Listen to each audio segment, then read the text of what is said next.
Bismillahirrahmanirrahim. Bismillahi wa bihamdihi. Assalamualaikum warahmatullahi ta'ala wabarakatuh. Alhamdulillah, wassalatu wassalamu ala sayyidina rasulillah wa alihi wa sahbihi wa mawala, amma ba'd.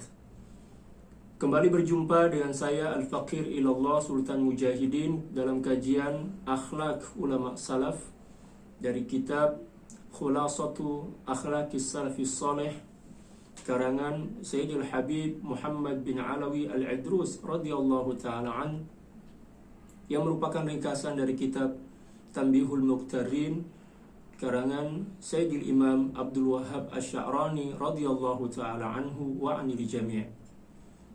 Pada pertemuan kali ini kita akan membahas tentang akhlak yang ke-13 dari kitab tadi. Qala radhiyallahu ta'ala anhu wa nafa'ana Allahu bi'ulumihi wa ulumi syuyukhihi wa syuyukhina wa jami'i awliya'illahi s-salihin fid darain, Allahumma amin.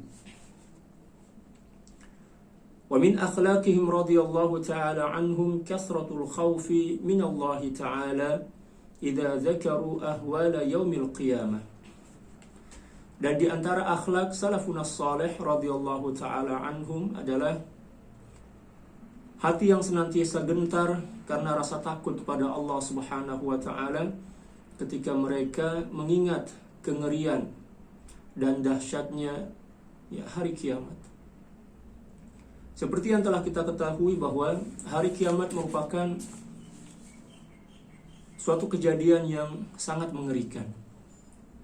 Di banyak surah dan banyak ayat Allah Subhanahu wa ta'ala menceritakan bagaimana dahsyat dan ngerinya apa yang terjadi di hari kiamat.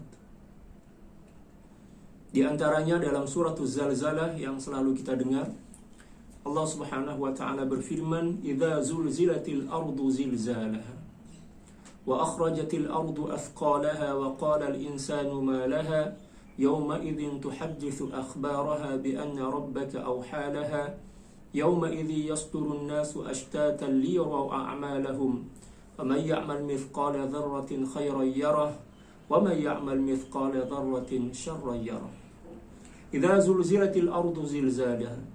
Dan ingatlah ketika bumi digoncangkan dengan segoncang-goncangnya.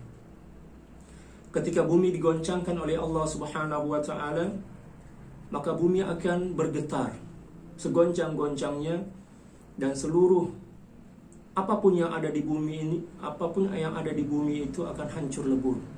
Gunung-gunung yang begitu kokoh akan hancur, akan berterbangan bagaikan kapas. Demikian juga air laut akan menguap naik ke atas. Wa akhrajatil ardu athqalaha. Dan bumi memuntahkan seluruh isi perutnya. Seperti yang telah kita ketahui bahwa isi perut bumi ini bukan hanya tanah. Di situ ada api, di situ ada lapah. Semuanya akan dimuntahkan oleh bumi karena perintah Allah Subhanahu wa ta'ala. Wa qala al-insanu ma laha. Seluruh manusia bertanya, apa yang terjadi gerangan? Yauma idzin tuhadditsu akhbaraha. Pada hari itu bumi bercerita. Bumilah yang memberitahu kepada seluruh manusia tentang apa yang terjadi. Bi anna rabbaka awhalaha. Bahwa sungguhnya Allah lah yang memberikan perintah kepada bumi untuk memuntahkan seluruh isi perutnya dan menggoncangkan dirinya segoncang-goncangnya. Yauma idzi yasdurun nasu ashtatan liyaraw a'malahum. Pada saat itu seluruh manusia yang telah meninggal dunia bangkit dari kuburnya dalam keadaan yang sangat mengerikan, dengan cara kebangkitan yang bermacam-macam jenis. Ada yang bangkit dan berjalan menggunakan kepala, ada yang berjalan menggunakan perut mereka, ada yang berjalan dan berdiri menggunakan tangan mereka, dan lain sebagainya. Pada saat itu memang manusia tidak akan pernah mampu untuk membayangkannya karena kengerian yang sangat dan luar biasa. Yauma idzi yasdurun nasu ashtatan liyaraw a'malahum. Pada saat itu seluruh manusia keluar dari kubur mereka, dibangkitkan oleh Allah Subhanahu wa ta'ala untuk melihat seluruh pertanggungjawaban amal mereka di dunia ini. Mereka akan berbaris di depan mahkamah Allah, pengadilan Allah Subhanahu wa ta'ala. Faman ya'mal mithqala dzarratin khairan yara, barang siapa yang melakukan sekecil apapun dari kebaikan, maka dia akan mendapatkan balasan kebaikan tersebut. Wa may ya'mal mithqala dzarratin syarran yarah. Dan siapapun dari seorang hamba yang melakukan keburukan sekecil apapun juga, maka dia akan mendapatkan balasan dari keburukan. Sekecil apapun dosa yang kita lakukan, apabila kita tidak segera kembali kepada Allah dengan bertaubat dan memohon ampun, maka di akhirat kelak kita akan mempertanggungjawabkan perbuatan tersebut. Itulah di antara surah yang menjelaskan tentang kengerian hari kiamat. Dan para salafun saleh radhiyallahu taala anhum ketika mendengar dan membaca ayat-ayat tentang kejadian hari kiamat, banyak di antara mereka yang pingsan, bahkan ada di antara mereka yang hilang akal beberapa hari saking takutnya kepada Allah Subhanahu wa ta'ala. Bahkan ada di antara mereka yang meninggal dunia seketika itu juga. Seperti yang telah diceritakan bahwa Sayyidina Salman Al-Farisi radhiyallahu ta'ala an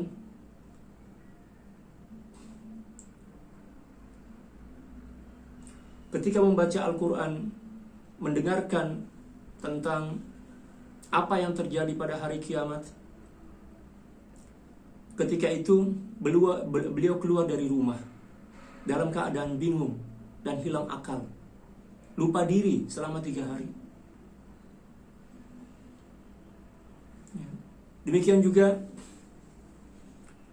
Sayyidina Hasan Al-Basri radhiyallahu ta'ala an, setiap pagi ketika beliau keluar berjumpa dan bertemu dengan murid-murid beliau, wajah beliau kelihatan pucat pasih dan kekuning-kuningan. Nampak dan tampak pada muka beliau tanda bahwa semalaman beliau tidak tidur karena menangis, takut kepada Allah Subhanahu wa ta'ala. Sampai diceritakan dalam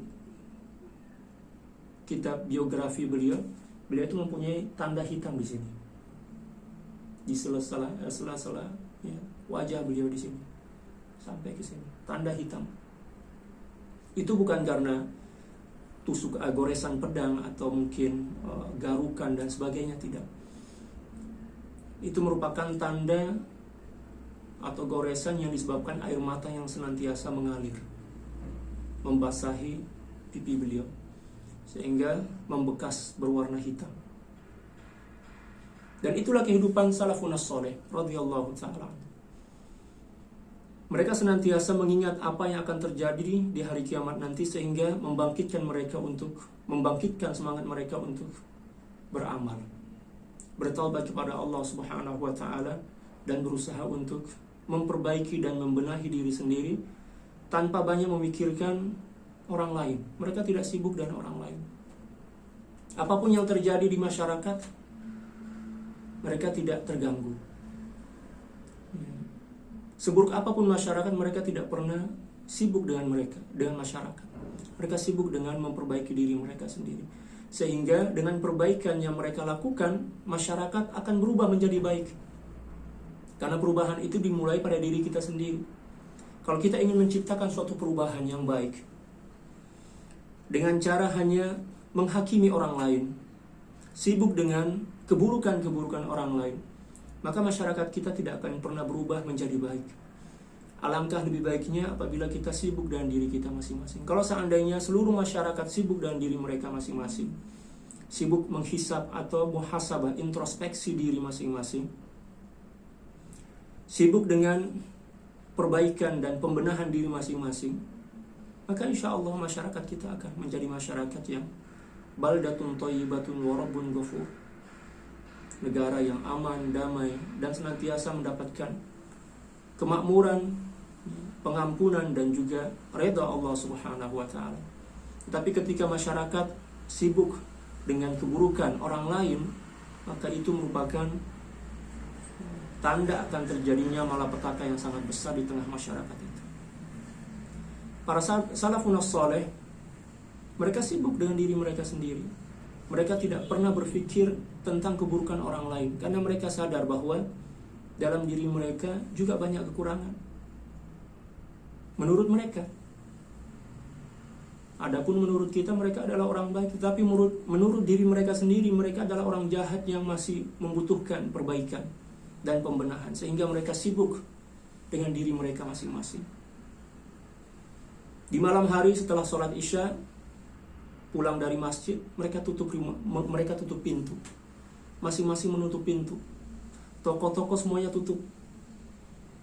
Dan masing-masing di antara mereka menggelar sujadah untuk sholat taubat, beristighfar kepada Allah, membaca Al-Quran, membaca sholawat kepada baginda Rasulullah SAW, bermuhasabah, introspeksi diri, berzikir, berdoa, memohon hidayah dan taufik dari Allah Subhanahu wa Ta'ala. Sibuk menghisab diri mereka sendiri. Dan itulah yang menyebabkan kehidupan mereka senantiasa damai. Kehidupan mereka senantiasa diberkahi oleh Allah Subhanahu wa Ta'ala. Walaupun mungkin umur mereka tidak terlalu panjang, tetapi keberkahan itu sangat kelihatan dalam kehidupan mereka. Walaupun kehidupan mereka sederhana, makanan mereka terkadang hanya 2 kali sehari mereka makan. Pagi sebelum subuh mereka sahur, dan maghrib setelah azan mereka berbuka. Dan setelah itu tidak makan lagi. Walaupun kehidupan mereka dalam keadaan serba kekurangan, tapi kebahagiaan sangat terpancar dari aura kehidupan mereka. Dan kehidupan seperti inilah yang kita dambakan selama ini, yang kita idam-idamkan. Alangkah bahagianya apabila setiap di antara kita sibuk dengan keburukan kita masing-masing, sibuk membenahi diri kita masing-masing, sibuk memperbaiki diri kita masing-masing, introspeksi diri tanpa perlu memikirkan keburukan dan mengingat kejahatan orang lain. Sibuk pada diri kita sendiri. Dan itulah yang diajarkan oleh baginda Rasulullah SAW dan juga dicontohkan oleh beliau. Baginda Rasulullah SAW, walaupun beliau seorang nabi dan rasul dan makhluk yang paling mulia, yang paling mencintai dan dicintai oleh Allah Subhanahu wa Ta'ala, dalam kehidupan beliau, subhanallah, senantiasa terisi dengan ilmu dan ibadah, muhasabah, berzikir, dan lain sebagainya. Dan kita telah sepakat bahwa baginda Rasulullah SAW adalah contoh teladan mulia bagi diri kita. Laqad kana lakum fi Rasulillahi uswatun hasanah liman kana yarjullaha wal yawmal akhir wa dzakarallaha katsiran. Sungguh pada diri baginda Rasulullah SAW adalah ada suri teladan, contoh yang ideal bagi orang liman kana yarjullah, bagi orang yang merindukan Allah, menginginkan Allah, mencintai Allah. Wa dzakarallaha katsiran. Demikian juga orang-orang yang banyak berzikir kepada Allah. Para sahabat sekalian, melalui akhlak yang ke-13 ini, marilah kita mencoba untuk mengikuti jejak langkah salafun saleh, ulama salaf kita, untuk senantiasa banyak-banyak mengingat keadaan yang mengerikan yang terjadi di hari kiamat nanti, ketika bumi digoncangkan dan seluruh isi perut bumi dikeluarkan. Bahkan di ayat yang lain, dalam surah yang lain, Allah Subhanahu wa Ta'ala menjelaskan bahwa ketika yaumul qiyamah terjadi, hari kiamat terjadi, ibu-ibu yang sedang hamil akan keguguran. Seluruh kandungan mereka akan gugur. Karena apa? Goncangan hari kiamat yang begitu dahsyat. Bahkan seorang ibu yang sedang menyusui melemparkan anaknya tanpa sadar, karena hebat dan dahsyatnya hari kiamat. Hal itu direkam oleh Allah Subhanahu wa Ta'ala dalam suratul Hajj ayat yang pertama. Ya ayuhan nasu taqu rabbakum inna zalzalatas sa'ati syai'un 'azim yauma tarawnaha tadhhalu kullu murdi'atin 'amma arda'at wa tad'u kullu dhati hamlin hamlaha wa taran nasa sukara wa ma hum bisukara walakinna 'adzaballahi syadid. Wahai para manusia, bertakwalah kalian kepada Allah Subhanahu wa taala. Inna zalzalatas sa'ati syai'un 'azim. Sesungguhnya goncangan hari kiamat adalah peristiwa yang sangat mengerikan. Yauma tarawnaha tadhhalu kullu murdi'atin 'amma arda'at wa tad'u kullu dhati hamlin hamlaha wa taran nasa sukara wa ma hum bisukara. Hari itu kamu akan melihat